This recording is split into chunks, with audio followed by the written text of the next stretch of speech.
Le Niger, où il s'est ouvert à Niamey, la 3e session ordinaire du Conseil national des archives.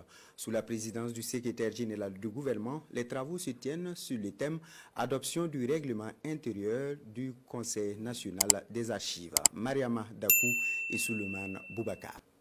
Cadre de réflexion, d'échange et de partage d'idées, cette 3e session ordinaire du Conseil national des archives CNA se veut le lieu où tous les acteurs du domaine vont discuter pour trouver les voies et moyens permettant d'œuvrer ensemble à la préservation, la valorisation et l'accès aux archives. Les archives, ces documents qui constituent un patrimoine précieux qui témoigne de l'histoire d'une nation et un guide pour l'avenir. À travers les avis de ce Conseil, ce sont d'importantes questions relatives aux archives qui sont abordées. La réglementation en matière d'archives, l'orientation de la politique archivistique nationale, l'exportation des archives privées, la communication de certains documents. Le règlement intérieur que nous allons adopter au cours de la présente session n'est pas seulement une exigence légale.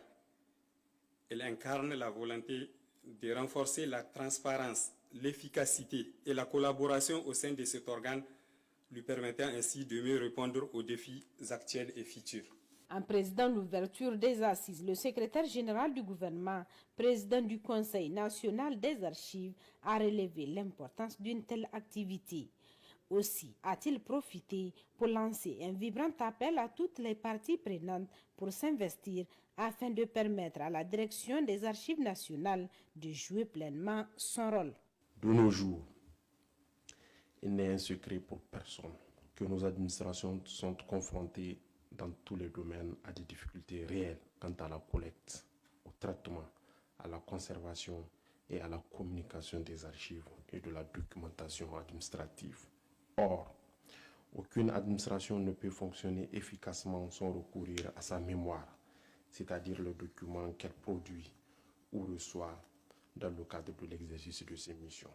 À ce titre, les archives demeurent indispensables pour traiter des questions essentielles ayant trait au tracé des frontières, au contentieux en matière de chefferie, à la justification des titres, des droits des personnes physiques et ou morales.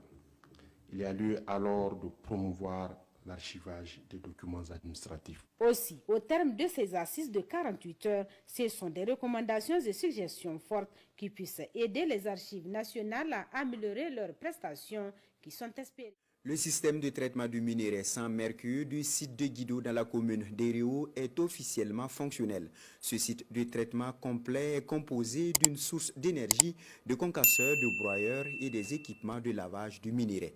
Il est inauguré vendredi dernier par le consortium Caritas Suisse, Artisanal Gol, Concil et Solidar Suisse. Reportage Roger Cam et Oumou Sissi. Site artisanal de mine d'or de Guido dans la commune de Réau. Un système de traitement du minerai sans mercure y est désormais installé. Un système complet avec des équipements modernes pour extraire le métal précieux sans utiliser des produits chimiques. Il s'agit ici de promouvoir les pratiques responsables d'exploitation et de traitement de l'or. C'est un site composé donc des équipements, donc une source d'énergie, un groupe électrogène, mais aussi des équipements de réduction, notamment le concasseur et les broyeurs, et des équipements de lavage à travers avec les Golkatcha, un grand et un mini Golkatcha, et de purification, notamment les Gold Grader, et enfin des équipements donc de fusion pour obtenir le lingot d'or. Sur ce site de Guido, la technique utilisée en lieu et place du mercure, c'est la technologie basée sur la gravimétrie selon Seydou Cabré. Ce système de traitement du minerai sans mercure a plusieurs avantages tant sur le plan environnemental que sur le plan du développement local. Que ce soit sur le plan économique et environnemental, on voit que vraiment, il y a une très grande différence et durant les temps passés. Et vraiment, ça améliore aussi vraiment notre situation de vie aussi. À l'endroit des orpailleurs, c'est de faire de ce site vraiment un site fonctionnel, un site qui est leur site et un site qui leur permettra de se départir complètement des anciennes méthodes de traitement du minerai qu'est le mercure qui ne va pas vraiment avec la santé de l'environnement, de nos populations et même de nos animaux. Le site de traitement du minerai sans mercure de Guido est une initiative du consortium Caritas Suisse, Artisanal Gold Council et Solidar Suisse. Il entre dans le cadre du projet de promotion de l'orpaillage responsable dans les régions du centre-ouest et du plateau.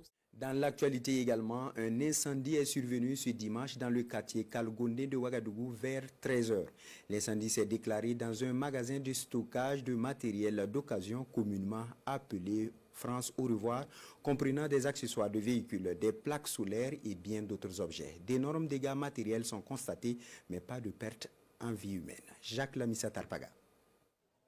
Une épaisse fumée enveloppe le ciel dans le quartier Kalgondé à Ouagadougou. C'était cet après-midi.